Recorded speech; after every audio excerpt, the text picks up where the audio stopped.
आइए, मैं चाहता हूं आप में से हर व्यक्ति मेरे साथ ओपन करे द बुक ऑफ मैथ्यू, मती रचित सुसमाचार, द गॉस्पल ऑफ मैथ्यू और उसका चैप्टर 22, 22वां अध्याय। बहुत ही सुंदर वचन है आज, और यस, इसमें चेतावनियां भी हैं। 29 वर्ड, 29वां। यीशु ने उन्हें उत्तर दिया, ये समय आपकी स्क्रीन पर है। यीशु ने उन्हें उत्तर दिया, तुम पवित्र शास्त्र और परमेश्वर की सामर्थ को नहीं जानते, इस कारण भूल में पड़े हो। एक ट्रांसलेशन में लिखा गया है, इसलिए तुम कंफ्यूज्ड हो। कंफ्यूज्ड व्यक्ति आपने देखे होंगे बहुत सारे, जिन्हें पता नहीं है कि उन्हें कहां जाना है, जो अपने लाइफ का एम नहीं जानते। कंफ्यूज्ड लोग आपने बहुत देखे होंगे। आइए, मैं आपको एक और कंफ्यूज व्यक्ति से मिलवाना चाहता हूं, और मैं वहीं से स्टार्ट करूंगा कि हम कैसे, गुस्सा क्या है और हम गुस्से पर कैसे विक्ट्री पा सकते हैं। प्लीज, मैं चाहता हूं अब आप सब ध्यान दीजिए। बाइबल के अंदर जब यीशु मसीह ने अपनी मिनिस्ट्री की शुरुआत की, अपनी सेवकाई की शुरुआत की, तब बाइबल बताती है एक व्यक्ति प्रभु से मिलने के लिए आया, और बाइबल बताती है उसने एक बहुत ही अजीब सवाल प्रभु से पूछा कि मेरा भाई, उसने एक स्त्री से शादी की, बगैर संतान उत्पन्न किए मर गया। फिर उस स्त्री के साथ मेरे दूसरे भाई ने मैरिज की, फिर तीसरे ने की। ऐसे करते करते सब मर गए, पर किसी ने भी संतान पैदा नहीं की। और जब प्रभु आप वापस आएंगे जजमेंट डे पर, तो ये जो औरत है, जो ये स्त्री है, ये किसकी बीवी कहलाएगी? तब प्रभु ने उसे साफ एक उत्तर दिया कि सबसे पहले कि वहां पर शादी ब्याह नहीं होते, हम वहां पर सब एंजल्स की तरह होंगे। यीशु ने सबसे पहले ये बात साफ कर दी कि स्वर्ग में दुनिया मत ढूंढो। आप जानते हैं आजकल कितने सारे लोग एक्चुअली स्वर्ग में दुनिया ढूंढ रहे हैं। मैं बहुत सारे लोगों से पूछता हूं कि आपने बैप्टिज्म जो है क्यों लिया, तो वो कहते हैं हमारे पास्टर ने हमको कहा बपतिस्मा ले लो फिर स्वर्ग जाओगे। आप जानते हैं जब आप लोगों को इस तरह बपतिस्मा देते हैं ना, तो एक्चुअली आप उनको ये समझा रहे हैं कि स्वर्ग मिलेगा। अब लोग जब स्वर्ग के बारे में सोचते हैं तो क्या सोचते हैं कि वहां पर एक वाइट फोक होगी, धुआं होगा, वहां पर ऐसे होल डे आराम करेंगे, घूमेंगे फिरेंगे। तो मुझे एक बात बताइए, एक्चुअली आप में से बहुत सारे लोगों ने बपतिस्मा जानते हैं क्यों लिया? क्योंकि आपको लगता था कि स्वर्ग जाने से, बपतिस्मा लेने से हम स्वर्ग जाएंगे। और मैं आपको बताना चाहता हूं, बाइबल के अंदर एक सिंगल स्क्रिप्चर नहीं है जो ये कहता है बैप्टिज्म लेने से एक व्यक्ति स्वर्ग जाता है। क्यों बैप्टिज्म लेना है? बैप्टिज्म इसलिए लेना है क्योंकि आप ये बिलीव करते हैं कि यीशु मसीह प्रभु है, और बपतिस्मा लेकर आप अपने फेथ पे छाप लगा देते हैं, एक मार्क लगा देते हैं कि यस, ये मेरा फेथ है, और मेरे फेथ का साइन क्या है, प्रूफ क्या है, मैंने बैप्टिज्म लिया। कुछ लोग चोर को फॉलो करते हैं जो यीशु मसीह के बाजू में टांगा गया था, जिससे बैप्टिज्म नहीं लिया, वो ऐसे ही प्रभु के साथ चला गया।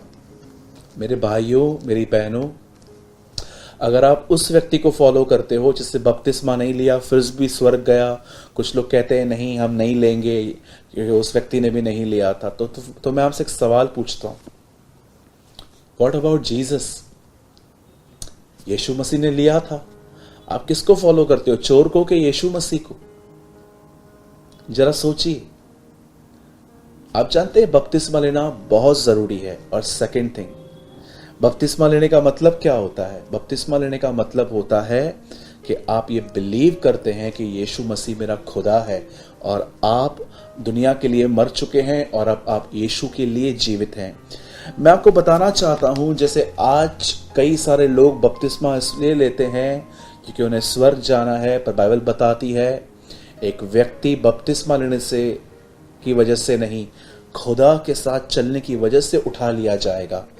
मैं आपको बताना चाहता हूं, जैसे आज कई सारे लोग दुनिया ढूंढ रहे हैं स्वर्ग में, वैसे ही ये व्यक्ति भी था। ये व्यक्ति यीशु से सवाल करता है कि सारे भाइयों ने शादी की और वहां पर उसका पति कौन कहलाएगा? यीशु ने साफ साफ उसे कहा वहां शादियां नहीं होती है। और सेकंड थिंग यीशु ने उसको ये बात कही कि तुम इसलिए भूल में पड़ गए हो, तुम इसलिए कंफ्यूज्ड हो क्योंकि न तुम परमेश्वर के वचन को जानते हो, न उसकी सामर्थ को। मैंने यही वचन आप लोगों के लिए पढ़ा। जीसस एक कंफ्यूज्ड व्यक्ति को कहता है तू इसीलिए कंफ्यूज्ड है क्योंकि तू दो चीजें नहीं जानता, एक परमेश्वर की ताकत को, सेकंड उसके वर्ड को। आप जानते हैं, अगर आज आपने आज का वर्ड समझ लिया, मैंने क्यों आप में से आज हर एक के लिए दुआ की कि आज का वर्ड आप समझ पाओ, क्योंकि मैं जानता हूं ये इतना डीप है कि आज का वीडियो देखने के बाद आप इसे दोबारा देखोगे, और आप जब दोबारा देखोगे तो न्यू थिंग्स को लर्न करोगे, और आप जब थर्ड टाइम देखोगे तो आप फिर नई चीजें सीखोगे। इवन मैं आपको बताना चाहता हूं, जितनी बार आज का वीडियो आप देखेंगे उतनी बार आप न्यू थिंग्स लर्न करेंगे, नई चीजें सीखेंगे। अब सुनिए, यीशु एक व्यक्ति को कहता है कि तुम इसलिए भूल में पड़ गए हो, तुम इसीलिए कंफ्यूज्ड हो क्योंकि तुम दो चीजें नहीं जानते, एक परमेश्वर का वचन और एक परमेश्वर की सामर्थ। मेरे भाइयों, मेरी बहनों, जिस दिन आपने इन दो चीजों को समझ लिया, मैं आपको बताना चाहता हूं, उस दिन आप अपने अंदर के एंगर पर विक्ट्री पाएंगे और आप एक नम्र व्यक्ति बन जाएंगे। सबसे पहले इस बात को याद रखिए, दो चीजें आपको समझनी है एंगर पर विक्ट्री पाने के लिए। फर्स्ट, आपको यह जानना है कि परमेश्वर का वचन क्या है। आज बहुत सारे लोगों को परमेश्वर के वचनों में चमत्कार याद है, लेकिन बहुत सारे लोग उस जीवन को नहीं देख पाते हैं परमेश्वर के वचन में जो लोग जीते थे। मैं हमेशा कहता हूं, शद्रक, मेशक, अबेदनगो जब आग के भट्ठे में डाल दिए गए तो हम अधिकतर लोग ये देखते हैं कि खुदा उन्हें बचाने आया, और शद्रक, मेशक, अबेदनगो को लोगों ने इस तरह फेमस कर दिया है कि वो तीन लोग थे जिनको प्रभु आग में बचाने के लिए आया था। लेकिन कितने लोगों ने चमत्कार से थोड़ा दूर हटकर यह भी देखा है कि वो तीनों एक्चुअली आग के भट्ठे में क्यों गए? क्योंकि उन्होंने एक मूर्ति के सामने झुकना ठीक नहीं समझा, क्योंकि ये प्रभु की नजर में पाप था। और जब उन्होंने मूर्ति के सामने झुकना गलत लगा उन्हें, क्योंकि ये प्रभु के वचन में पाप था, इस वजह से उनको आग के भट्ठे में डाल दिया गया, क्योंकि उन्होंने कॉम्प्रोमाइज नहीं किया। एक लोग ऐसे होते हैं जो सिर्फ चमत्कार देखते हैं, लेकिन दूसरे लोग जीवन को देखते हैं। मेरे भाइयों, मेरी बहनों, परमेश्वर के वचन में न केवल चमत्कार भी देखिए, लेकिन यह भी देखिए कि लोग जिंदगी कैसे जी रहे थे। परमेश्वर के वचन को इस तरह जानिए। और सेकंड थिंग जो मैं आपको आज बताना चाहता हूं, सामर्थ। मैं इसके बारे में अधिक बात करना चाहता हूं आज। सामर्थ किसका है? पवित्र आत्मा का। अब मैं आपको बताना चाहता हूं कि परमेश्वर का रियल पावर आपको कैसे मिलेगा और रियल पावर है क्या। सुनिए, बाइबल ऐसा बताती है कि परमेश्वर ने, मैं ये वर्ड विशेष उन लोगों के लिए ले रहा हूं जिनको ये पता है कि उन्हें गुस्सा आता है और वो चाहते हैं कि उन्हें गुस्से पर विक्ट्री मिले। और आप में से जितने भी लोग अब एंगर पर विक्ट्री पाना चाहते हैं, गुस्से पर, आज का वचन आप लोगों के लिए है। मैं सबसे पहले आपको बताना चाहता हूं मेरे भाइयों, मेरी बहनों, गुस्सा क्या है। गुस्सा, अगर आप किसी से भी बहुत ज्यादा उम्मीद करोगे और अगर उम्मीद पूरी नहीं हुई तो आपको गुस्सा आएगा। सेकंड, गुस्सा उन्हें आता है, पहले गुस्सा उन्हें आता है जिनको बहुत लोगों से उम्मीद होती है। जैसे नामान कोढ़ी जब एलीशा के साथ सामने गया तो उसे उम्मीद थी कि एलीशा मिलने आएगा, लेकिन जब एलीशा मिलने नहीं आया, एलीशा ने गेहजी को कहा कि जा इसको ये मैसेज दे दे, तो बाइबल बताती है नामान को बहुत गुस्सा आया। एक सबसे पहले गुस्सा उन्हें आता है जिन्हें लोगों पर बहुत ज्यादा उम्मीदें होती हैं। दूसरा गुस्सा उन्हें आता है जो अपने आप को कुछ समझते हैं। मैं हमेशा कहता हूं, अगर आप एक भिखारी को भिखारी कहोगे तो उसको गुस्सा नहीं आएगा, क्योंकि वो न केवल बाहर पर अपने मन में भी एक भिखारी है। लेकिन अगर आप एक रिच व्यक्ति को कहो कि तू बैगर है, तो मेरे ख्याल से वो आपको छोड़ेगा नहीं, क्योंकि वो अपनी सोच में भी अमीर है। गुस्सा इन दो वजहों से आता है। अब मैं आपको बताना चाहता हूं गुस्से पे आप विक्ट्री कैसे पा सकते हैं। यीशु ने कहा, जिस दिन तुम परमेश्वर का वचन और सामर्थ जान जाओगे, तुम्हारे बहुत सारे कंफ्यूजन्स क्लियर हो जाएंगे। लिसन, बाइबल बताती है परमेश्वर ने इब्राहिम से कहा, मैं तुझे एक बेटा दूंगा। और बाइबल बताती है प्रभु ने 100 साल की उम्र में सारा को एक बच्चा दिया। जरा सोचिए, अगर आपके घर के अंदर 100 साल का एक व्यक्ति अपने हाथ में एक छोटा सा बच्चा लेकर आए, तो आप उससे क्या पूछोगे कि क्या ये आपका पोता है? और अगर वो आपको कहे कि नहीं, ये मेरा पोता नहीं है, ये मेरा बेटा है, तो क्या आप हैरान नहीं होंगे कि 100 साल का इब्राहिम 90 साल की सैरा को ये बच्चा कैसे हुआ? आप जानते हो, इब्रानियों में लिखा गया है कि इब्राहिम जानता था कि जो परमेश्वर जब 100 साल की उम्र में मुझे बेटा देने में सामर्थ्य है, तो वो उसको मुर्दों में से जिंदा भी कर सकता है। परमेश्वर ने दुनिया बनाने के बाद अपना सच्चा सामर्थ इब्राहिम के जीवन में दिखाया था। उसके बाद आप आगे चल के पढ़ेंगे तो बाइबल बताती है, जब परमेश्वर इजराइलियों को लाल समुंदर के सामने खड़ा करके जब उन्होंने देखा कि पीछे से फिरौन राजा मारने के लिए आ रहा है, तब परमेश्वर ने उनके सामने समुंदर को दो भाग कर दिया। और जब वो लोग उस समुद्र में नीचे उतरे, जो पानी परमेश्वर ने दो भाग किया, आप जानते हो वहां पर क्या लिखा गया है? लिखा है, जब उन्होंने उस जमीन पे पैर रखा तो वो जमीन उनको दस नहीं रही थी।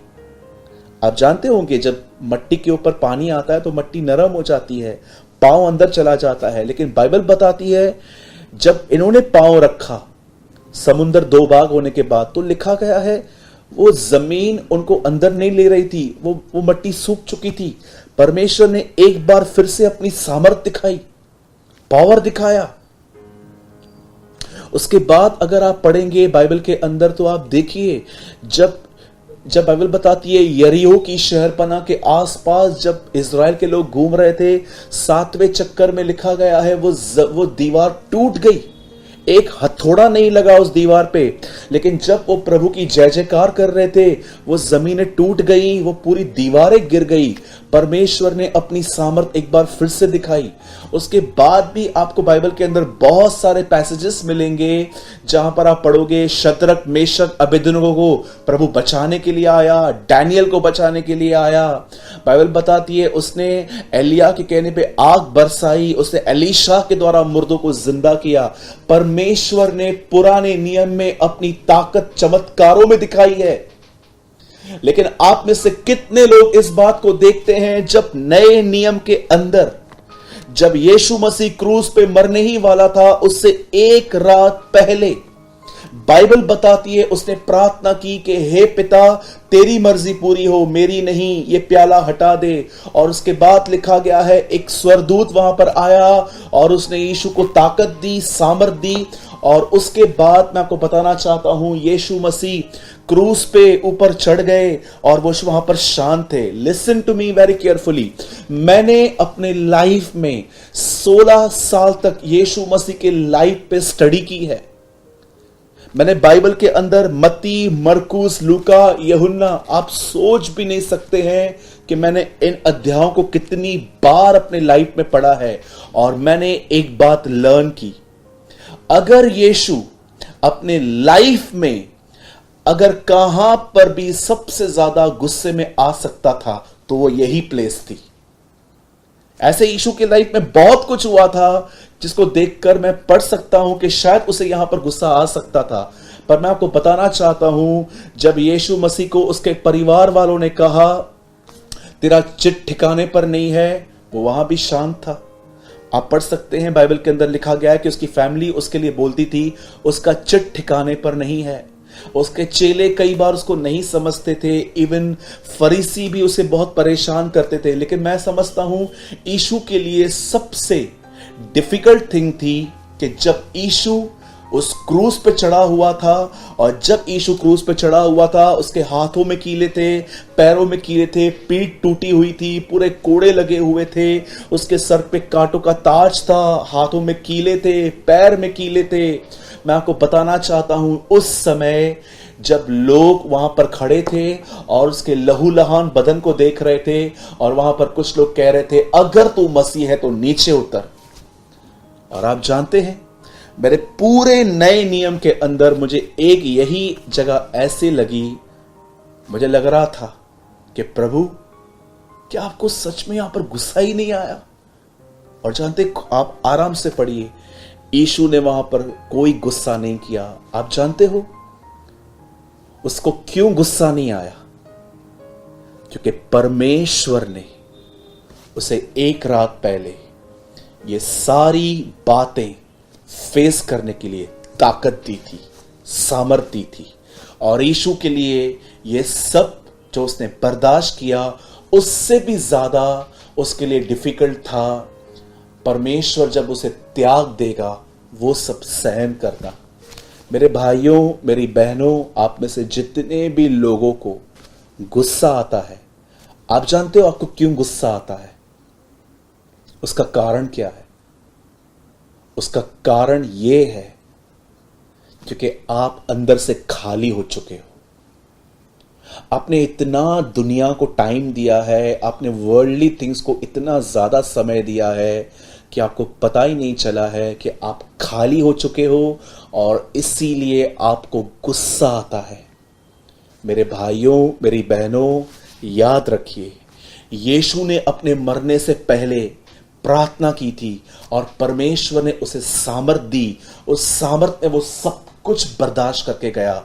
अगर आप चाहते हो कि लोग जब आपके ऑफिस में बहुत कुछ बोलते हैं, आपके घर के अंदर आपके घर वाले कुछ ना कुछ बोलते रहते हैं, और कई बार आपका पति आपको कुछ बोलता है, कई बार आपके बच्चे आपको गुस्सा दिलाते हैं, आप जानते हो गुस्सा है क्या? कितनी शादियां तबाह हो गई हैं, डिवोर्स हो चुके हैं। अगर आप किसी भी एक ऐसे व्यक्ति से मिलो जो जेल में है, जिसने मर्डर किया है, आप उससे पूछिए कि आपने मर्डर कैसे किया, वो आपको एक ही बात बोलेगा, मुझे गुस्सा आ गया था। क्या लोग मजाक मजाक में किसी का मर्डर करते हैं? क्या लोग खुशी में किसका मर्डर करके आते हैं? ये इतना डेंजर है कि यीशु ने कहा कि तुम सुन चुके थे कि हत्या मत करना, पर मैं तुमसे कहता हूं क्रोधित मत होना। अपने भाई को मत कहना तू मूर्ख है, ये है, वो है। यीशु ने बताया कि जो हत्या है वो सिर्फ एक फ्रूट है, लेकिन उसकी रूट जो है वो गुस्सा है। आज देखिए, कई सारे आपने, अगर आपको देखो, अगर आपके सर पे कोई जख्म है, हाथ पे कोई जख्म है, आप देखिए वो जख्म आपने कब अपने आप को दिए या किसी और ने दिए? तब जब आप बहुत फ्रस्ट्रेट थे, अपने आप पे गुस्सा थे, अपनी सिचुएशंस पे गुस्सा थे। कई लोगों अपने आप को से काट देते हैं, मार देते हैं, कुछ पी लेते हैं, क्योंकि वो अपने लाइफ में अपने आप पर, अपनी सिचुएशन पे इतने गुस्सा हो जाते हैं कि वो खुद को खत्म करते हैं। या कई बार देखिए, जिस किसी ने भी आपको बदन पे घाव दिया है, सर पे, यहां वहां, तो उन लोगों ने खुशी में नहीं, गुस्से में दिया होगा। कई बार आप देखिए, लोग जब रास्ते पे, जब गाड़ियां चलाते हैं, जब ट्रैफिक में खड़े हो जाते हैं, कोई पीछे से थोड़ा उनको टच आके करे, गाड़ी स्टैंड पे लगा के एक दूसरे को मारना स्टार्ट कर देते हैं। कई बार ऐसी ऐसी बातें हो जाती हैं कि पुलिस केसेस हो जाते हैं। आप देखिए, घर के अंदर कई बार लोग थोड़ी सी बात पे लेके इतना झगड़ा बढ़ा देते हैं कि बातें डिवोर्स तक आ जाती हैं, अलग हो जाने पर आ जाती हैं। आजकल मैंने लोगों के अंदर, इवन बिलीवर्स के अंदर भी इतना एंगर देखा है।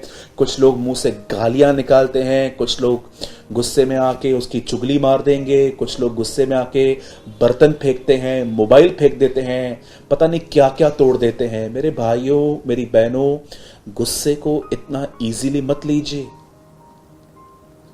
कुछ दिन पहले मैं इस ऑफिस में बैठा हुआ था, एक परिवार मुझसे मिलने के लिए आया, हस्बैंड और वाइफ। मैं आपको सच कहता हूं, शादी को 7 महीने भी नहीं हुए हैं, 7 मंथ्स, और वो दोनों अलग होना चाहते थे। जब मैंने उनसे पूछा कि आप अलग क्यों होना चाहते हैं, तो जानते हैं रीजन क्या दिया गया? रीजन दिया गया कि इनकी जुबान बड़ी गंदी है, ये मेरी मां को गाली देते हैं, फिर उस भाई ने अपनी जुबान खोली कि ये भी गाली देती है। आप जानते हैं आज वो दोनों अपने गुस्से की वजह से अपनी मैरिज को तोड़ने के पीछे लगे पड़े हैं। कई टाइम बैठ के मैंने उनके साथ काउंसलिंग की, मैंने उनको समझाया कि प्लीज़ इतना जल्दी मत कीजिए, थोड़ा एक दूसरे को टाइम दीजिए, चीज़ें ठीक हो जाएंगी। लेकिन मैं देख रहा था उन्होंने एक दूसरे को एंगर में आके इतना डैमेज किया है कि अब वो एक दूसरे को फॉरगिव नहीं कर पा रहे हैं। हरियाणा से, पंजाब से, चंडीगढ़ से, दिल्ली से और हरिद्वार से, कुछ और भी प्लेसेस हैं जिनके नाम फिलहाल मुझे याद नहीं आ रहे हैं। अब्रॉड से भी मुझे UK, Canada, US, Brazil, Italy, Rome, मुझे बहुत सारे हमारे चर्च में मैसेजेस आते हैं और कहते हैं ब्रदर प्लीज़, इन सारे सिटीज़ से मुझे मैसेजेस आए हैं और वो लोग लिखते हैं कि ब्रदर प्लीज़ प्रेयर कीजिए, हमारी शादियां टूट रही हैं। और मैं रीजंस देखता हूं तो यही सब मिलते रहते हैं, एटीट्यूड, गुस्सा, ईगो। मेरे भाइयों, मेरी बहनों, मैं आप में से हर व्यक्ति को कहना चाहता हूं, ये गुस्सा खत्म होना चाहिए, अदरवाइज ये आपकी लाइफ को खत्म कर देगा। मेरे भाइयों, मेरी बहनों, आप में से जितने भी लोग मुझे देख रहे हैं, लिसन, ध्यान दीजिए। यीशु मसीह ने क्रॉस पे चढ़ने से पहले एक रात उसने दुआ की। दुआ में उसने खुदा से यही कहा कि खुदा मेरी नहीं तेरी इच्छा पूरी हो। और उसके बाद जब वो क्रूस पे चढ़ा वो सारी चीजें बर्दाश्त कर लिया। मैं आपको वही बताना चाहता हूं, अगर आप चाहते हैं कि आपको एंगर पे विक्ट्री मिले तो मैं आपको बताना चाहता हूं, सबसे पहले खुदा के सामने ईमानदार होके मान लीजिए कि यस प्रभु, मैं कई बार गुस्सा करने के बाद ये लोगों से ये कहता हूं कि मुझे गुस्सा आता नहीं है, आप मुझे दिलवाते हो। और मैं आज स्टेटमेंट को बदलता हूं और आज मैं आपसे ये कहता हूं कि प्रभु नहीं, कोई मुझे गुस्सा नहीं दिलाता, मुझे गुस्सा आता है। प्रभु के सामने सबसे पहले अपने आप को मान लीजिए और उसके बाद प्रभु से कहिए, प्रभु तूने पुराने नियम में इतने सारे चमत्कार किए, पर नए नियम में तूने अपनी सामर्थ यीशु मसीह में दिखाई कि कैसे एक व्यक्ति जब मरने के लिए जा रहा था तूने उसे सामर्थ दी और वो सब कुछ बर्दाश्त कर लिया। वैसे ही प्रभु मैं भी तुझसे दुआ करता हूं, मुझे पवित्र आत्मा की सामर्थ से भर, मुझे पवित्र आत्मा से भर। और याद रखिए खुदा आपको भरेगा और भरने के बाद आपको पवित्र आत्मा का एक फ्रूट अपने आप में दिखाई देगा, जिसको हिंदी में कहते हैं संयम और इंग्लिश में कहते हैं सेल्फ कंट्रोल। तब परमेश्वर आपको गुस्से पे विक्ट्री देंगे। मैं आपको सच कहता हूं, जब मैं अपने चर्च में प्रीच करता हूं, मैं इस बात को लेके बड़ा कंसर्न रहता हूं, बड़ा चिंतित रहता हूं कि प्रभु मेरे चर्च के अंदर मेरे लोगों को इन गुनाहों पर विक्ट्री मिले। स्पेशली मैं उन लोगों के लिए जिनकी अभी तक मैरिजेस नहीं हुई हैं, मैं उनके लिए आंसू बहाता हूं प्रभु कि मेरे चर्च के अंदर जो यूथ हैं इनको शादी से पहले इन गुनाहों पर विक्ट्री मिले और वो विक्ट्री बनी रहे, वो फल बना रहे। क्योंकि मैं जानता हूं अगर इन गुनाहों से इन्होंने विक्ट्री नहीं पाई तो आगे चल के ये गुनाह इनको बहुत हिंडर करेंगे। आप जरा देखिए, गुस्से की वजह से आपने कितना कुछ खोया है। बहुत टाइम पहले मैं एक भाई से मिला, किसी के साथ उन्होंने पार्टनरशिप में काम स्टार्ट किया था, बहुत अच्छा चल रहा था। लेकिन एक दिन उनके पार्टनर ने गुस्से में उन्हें कुछ कह दिया और वो वहाँ से अलग हो गए और उसके बाद उनकी इनकम लगभग ना के बराबर हो गई और उसके बाद वो व्यक्ति बैंकरप्ट हो गया। कई बार मेरे भाइयों और बहनों, हम चीज़ों को सह नहीं पाते हैं, हम कई बार लोगों से गुस्सा भी हो जाते हैं। मैं आपसे पूछना चाहता हूँ, क्या पौल हमारे लिए ये प्रार्थना करता है कि हमारे इर्द गिर्द माहौल बदले? आप पढ़ के देखिए इफिसियों में, वो ये नहीं कहता है कि मैं तुम्हारे लिए प्रार्थना करता हूँ कि तुम्हारे आसपास के लोग सुधरें, पर वो ये कहता है कि मैं प्रार्थना करता हूँ कि परमेश्वर अपनी आत्मा के द्वारा तुम्हारे भीतरी मनुष्यत्व को बलवंत करे, तुम्हारी इनर लाइफ को स्ट्रॉन्ग करे। मेरे भाइयों, मेरी बहनों, शॉर्टकट कोई नहीं है। कुछ लोग जो हैं वो अलग अलग तरीके यूज करते हैं, एक्सरसाइज वगैरह, उनको लगता है कि इसके थ्रू मैं विक्ट्री पाऊंगा। नहीं होगा। अगर ये सब चीजें काम में आती तो खुदा आपको और मुझे पवित्र आत्मा क्यों देता? परमेश्वर ने आपको पवित्र आत्मा दिया है ताकि वो पवित्र आत्मा आपको सामर्थ दे हर चीज पर, गुस्से पर विक्ट्री पाने का। तो आई होप आपने जरूर समझा होगा आज कि गुस्सा कितना खतरनाक है और हम गुस्से पर कैसे विक्ट्री पा सकते हैं। इससे पहले कि मैं बंद करूं, मैं लास्ट टाइम आपको बोलना चाहता हूं, जीसस अपने लाइफ में अगर क्रॉस पे सब कुछ बर्दाश्त कर पाया तो वो इसलिए कर पाया क्योंकि उसने प्रार्थना की और परमेश्वर ने उसे सामर्थ दी। उस सामर्थ में वो क्रूस पे सब कुछ सह पाया, कीले, गालियां, हर चीज। वैसे आप और मैं जिस भी हम माहौल में रहते हैं, चाहे ऑफिस, चाहे घर, चाहे आसपास हमारे कैसे भी लोग हों, अगर आप उन्हें बर्दाश्त करना चाहते हैं कि आपको उनके गलत वर्ड्स को सुनने के बाद भी गुस्सा ना आए, तो आपको और मुझे भी दुआ में जाना पड़ेगा और खुदा के सामने कहना पड़ेगा कि यस प्रभु, हम में गुनाह है, हम में गुस्सा है और तू हमें विक्ट्री दे। और परमेश्वर आपको इन चीजों पर जय पाने के लिए अपनी सामर्थ देगा। Let's pray. परमेश्वर पिता, मैं आपको धन्यवाद देता हूं आज के वचन के लिए।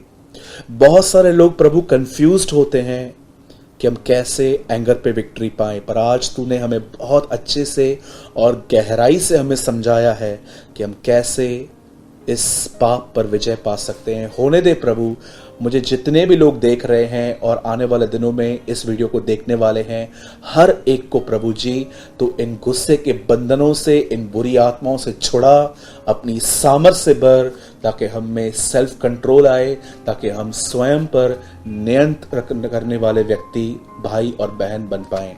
हर एक को आशीष दे। यदि कोई बीमार है तो वो यीशु के नाम में चंगा हो। जिसे बरकत नहीं है तो उसे बरकत दे, और प्रभु जिसके घर में अशांति है तो उन्हें शांति दे।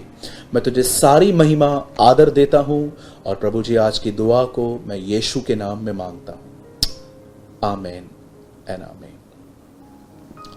मेरे भाइयों, मेरी बहनों, मैं बिलीव करता हूं कि आज के वर्ड को आपने जरूर कुछ लर्न किया होगा। और मेरी आपसे एक नम्र विनती है, आप में से हर एक व्यक्ति से मैं आपको बताना चाहता हूं, आपका कमेंट मुझे बहुत इनकरेज करता है। मैंने आपके कमेंट्स में पढ़ता हूं और मैं आप सबसे विनती करता हूं, अगर आपने आज कुछ भी लर्न किया है, एवरी सिंगल पर्सन, जो लोग लाइक करते हैं, जो लोग देख रहे हैं, मैं हर एक से कहता हूं, एक कमेंट जरूर कीजिए और मुझे बताइए आपने आज क्या लर्न किया।